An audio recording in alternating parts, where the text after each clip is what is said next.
Now, Thursday was day 2 of the National Assembly's annual audit of the government. The Assembly's standing committees are inspecting government bodies in their own respective areas. Up for debate, the possibility of Seoul lifting some sanctions on North Korea and the Moon administration's economic policies. Our National Assembly correspondent Kim Min-ji has this report.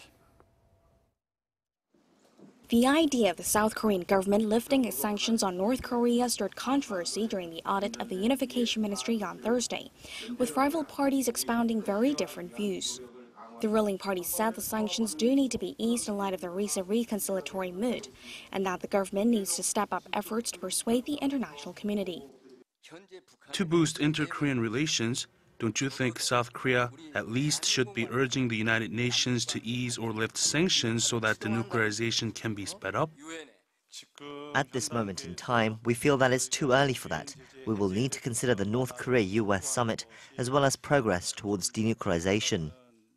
The opposition argued the sanctions relief can only come after denuclearization, and that the comments by U.S. President Donald Trump that Seoul needs approval from Washington to lift sanctions is a warning to the government for straying from that line. Another issue up for debate was the ratification of the Panmunjom Declaration. While the ruling party said that it's needed to ensure that the agreement has legal grounds to be implemented, even when there is a change in administration, the opposition criticized the government for not revealing the exact price tag that the people will have to shoulder, especially as the plans to modernize railroads requires the moving of a military base on the northern side. The government needs to be precise about how much this all costs and whether it plans to move the military base using taxpayer money. Such discussions have not taken place.